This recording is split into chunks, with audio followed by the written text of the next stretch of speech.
ताज्जुब न कीजिएगा अगर कोई दुश्मन भी आपकी खैरियत पूछ जाए। ये वो दौर है जहां हर मुलाकात में मकसद छुपे होते हैं। मदद एक ऐसी घटना है जिसे करो तो लोग भूल जाते हैं और ना करो तो लोग याद रखते हैं।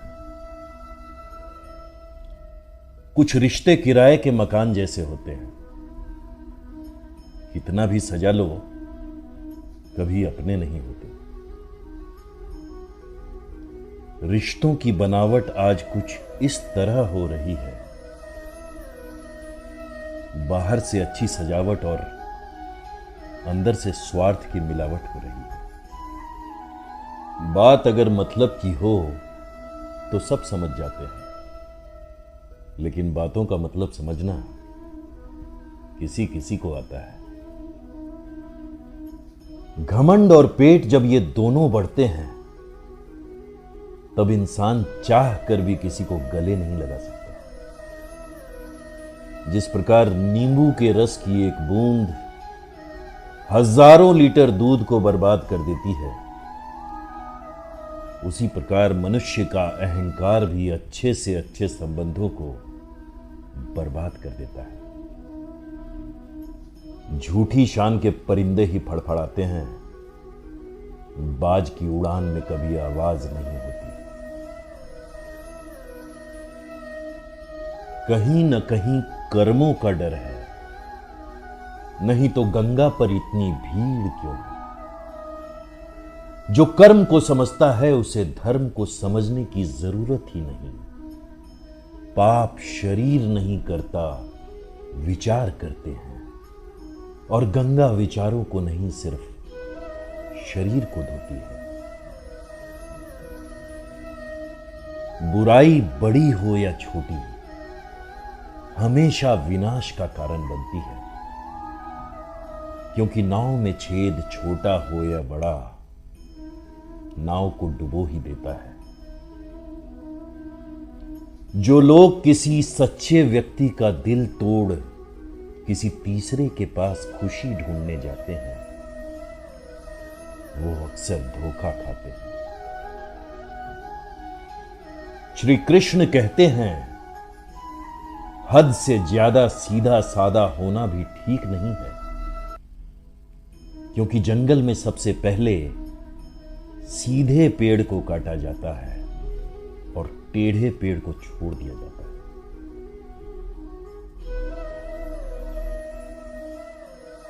शाख से गिरते पत्तों से पूछो कि जमीन से कितनी चाहत है, जो जिंदा रह के जिंदगी से ना मिली वो टूट के गिरने में कितनी राहत है।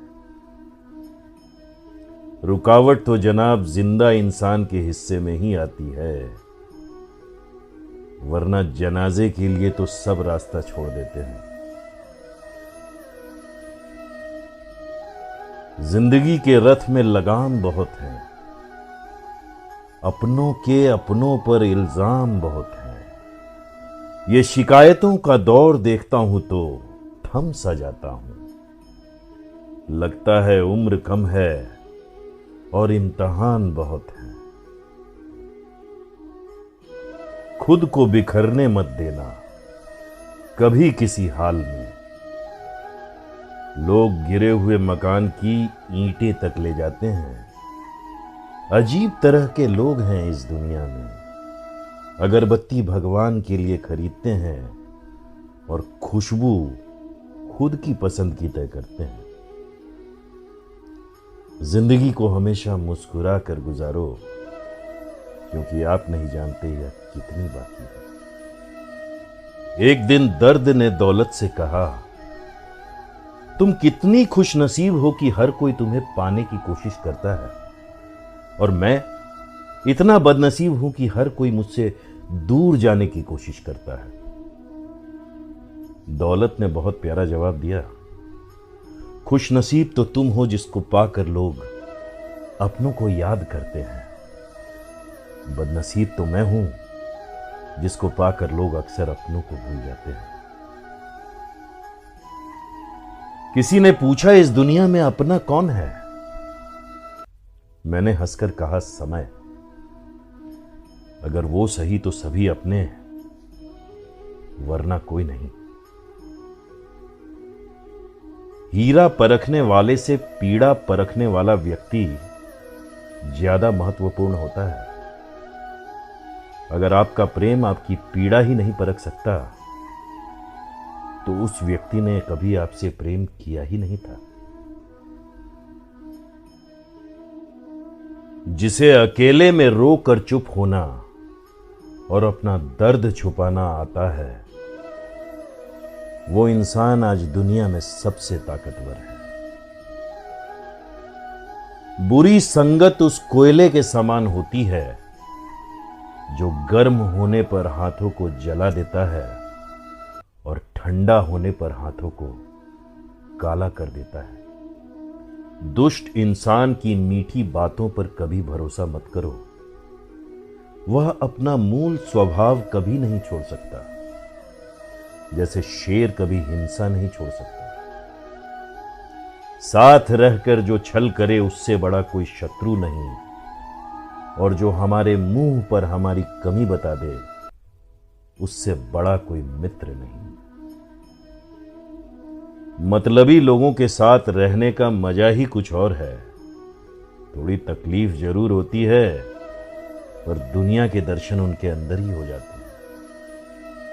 कितने अजीब होते हैं लोग, गलती करने पर भी माफी नहीं मांगते, बल्कि आपको गलत साबित करने के लिए अपनी पूरी ताकत लगा देते हैं। संगत से इंसान का स्वभाव पर कोई फर्क नहीं पड़ता, क्योंकि विभीषण रावण के साथ रहकर भी नहीं बिगड़ा और कैकेयी राम के साथ रहकर भी नहीं सुधरी। वृक्ष कभी इस बात पर व्यथित नहीं होता है कि उसने कितने पुष्प खो दिए। वह सदैव नए फूलों के सृजन में व्यस्त रहता है। जीवन में कितना कुछ खो गया, इस पीड़ा को भूलकर क्या नया कर सकते हैं, इसी में जीवन की सार्थकता है। सम्मान के लिए संघर्ष करें, पर अधर्म का साथ न दें। अधिकार के लिए अवश्य लड़ें, किंतु जिस पर अधिकार नहीं उसका मोह न करें।